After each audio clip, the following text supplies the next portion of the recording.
নমস্কার, হিস্ট্রোলজিক্যালের আরো একটি নতুন ভিডিওতে আপনাদের সকলকে স্বাগত জানাই।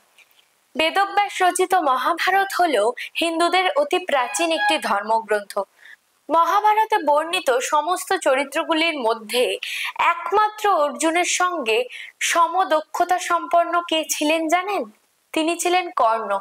ধনুর্বিদ্যায় পারদর্শী, দানবীর, প্রবল পরাক্রমশালী যোদ্ধা ছিলেন এই কর্ণ।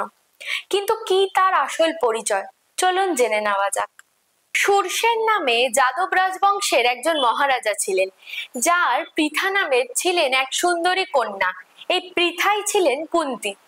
একবার ঋষি দুর্বাসা এই শূরসেনের প্রাসাদে অতিথি হিসেবে আসেন। পিতার আদেশে কুন্তী দুর্বাসা মুনির অনেক সেবা করেন।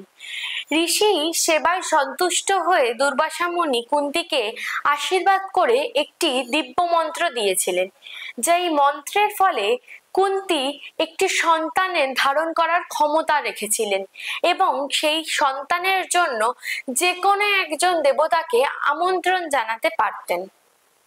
কিন্তু কৌতূহলী কুন্তী মনে মনে ভাবছিলেন মন্ত্রটি সত্যি কাজ করবে কিনা।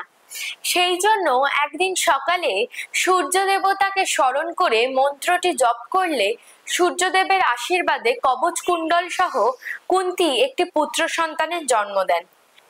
কিন্তু বিয়ের আগে পুত্র সন্তান হওয়ায় কুন্তী অত্যন্ত লজ্জিত হয়ে সেই পুত্র সন্তানকে ঝুড়িতে করে নদীতে ভাসিয়ে দেন।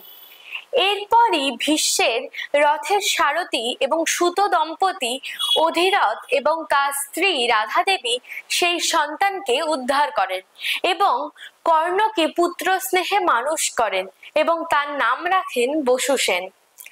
একাকী অভ্যাস, করুণা, প্রত্যেক দিন সূর্যের সামনে ধার্মিক যোগ, ত্যাগ, কঠোর পরিশ্রম ছিল কর্ণের চরিত্রের উল্লেখযোগ্য বৈশিষ্ট্য। ছোটবেলা থেকেই কর্ণ ধনুর্বিদ্যায় ছিলেন অত্যন্ত আগ্রহী। রাজগুরু দ্রোণাচার্যের কাছ থেকে তিনি অস্ত্র শিক্ষা লাভ করেছিলেন। কিন্তু পরবর্তীকালে অর্জুনকে পরাজিত করার কামনা নিয়ে অস্ত্রগুরু দ্রোণাচার্যের কাছে ব্রহ্মাস্ত্রের জ্ঞান লাভ করার কথা বলেন। গুরু দ্রোণাচার্য তার মনের বাসনা বুঝতে পেরে তিনি তাকে নিজের থেকে চেষ্টা করে ব্রহ্মাস্ত্রের জ্ঞান লাভ করার কথা বলেন। অভিমানে কর্ণ গুরুগৃহ ত্যাগ করেন।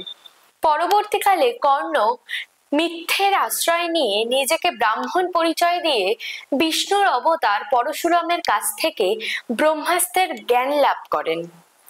পরশুরাম কর্ণের এই মিথ্যাশ্রয়ের কথা জানতে পেরে প্রচন্ড ক্ষুব্ধ হন এবং কর্ণকে অভিশাপ দেন সংকটকালে তার এই ব্রহ্মাস্ত্রের জ্ঞান স্মরণে থাকবে না। একবার ভুলবশত ধনুর্বিদ্যা চর্চা করার সময় কর্ণ একটি গাভীকে হত্যা করেন। তখন ওই গাভীর পালক ব্রাহ্মণ কর্ণকে অভিশাপ দেন মৃত্যুকালীন সময়ে কর্ণের রথের চাকা মাটিতে বসে যাবে এবং তিনি ওই গাভীর মতোই অসহায় হয়ে পড়বেন। একবার রাজ পরিবারের শিষ্যদের অস্ত্র শিক্ষা শেষে গুরু দ্রোণাচার্য তাদের মধ্যে এক বন্ধুসুলভ প্রতিযোগিতার আয়োজন করেন। প্রতিযোগিতায় অর্জুনের অস্ত্র কৌশলে যখন সবাই মুগ্ধ, তখন কর্ণ প্রবেশ করেন এবং অর্জুনকে দ্বন্দ্বযুদ্ধে আহ্বান করেন। কিন্তু নিয়ম অনুসারে একমাত্র এক ক্ষত্রিয়ই অন্য ক্ষত্রিয়ের সঙ্গে যুদ্ধ করতে পারবেন। তাই কর্ণের বংশ পরিচয় জানতে পেরে কৃপাচার্য এই যুদ্ধে অসম্মতি প্রকাশ করে। ঠিক এই মুহূর্তে দুর্যোধন এগিয়ে আসেন এবং বন্ধুত্বের হাত বাড়িয়ে দিয়ে কর্ণকে অঙ্গরাজ্যের রাজা হিসেবে নিযুক্ত করেন। পাণ্ডবদের সঙ্গে কর্ণের অসহযোগের সূত্রপাত ঘটে এইখান থেকেই। অন্যদিকে দ্রৌপদীর স্বয়ংবর সভায় কর্ণ ছিলেন অন্যতম প্রাণী প্রার্থী। বহু রথী মহারথীরা লক্ষ্য ভেদ করতে ব্যর্থ হলে কর্ণ এগিয়ে আসেন, কিন্তু সুতপুত্র হওয়ার কারণে দ্রৌপদী তাকে প্রত্যাখ্যাত করেন এবং এতে কর্ণের প্রচন্ড অপমানিত বোধ হয়। ঠিক সেই সময় পাণ্ডবেরা সেখানে ব্রাহ্মণ বেশে উপস্থিত ছিলেন।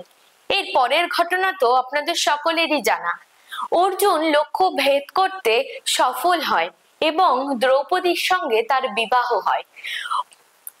অর্জুনের পরিচয় প্রকাশ্যে আসতেই তাদের প্রতি কর্ণের বিদ্বেষ আরো বেড়ে যায় পরবর্তীকালে কৌরবদের ভরা সভায় কর্ণ দ্রৌপদীকে গণিকা বলে অসম্মান করেন এবং দুঃশাসনকে দ্রৌপদীর বস্ত্রহরণ করতে বলেন।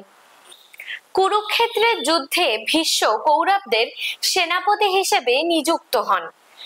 দুর্যোধন কর্ণকে যুদ্ধক্ষেত্রে সবার সামনে এগিয়ে রাখলেও ভীষ্ম কর্ণের আসল পরিচয় জানতেন, তাই আপন ভাইদের সঙ্গে যুদ্ধ করা থেকে বিরত থাকতে বলতেন এবং কর্ণকে তাই নিরস্ত্র থাকার পরামর্শ দিতেন। কিন্তু গুরু দ্রোণাচার্যের মৃত্যুর ষোড়শ দিনে কৌরব পক্ষের সেনাপতি হন কর্ণ। যুদ্ধের এক পর্যায়ে অর্জুনের সঙ্গে মারাত্মক যুদ্ধ বাধে। কর্ণের রথের সারথি ছিলেন শল্য, যিনি ছিলেন সম্পর্কে পাণ্ডবদের মামা।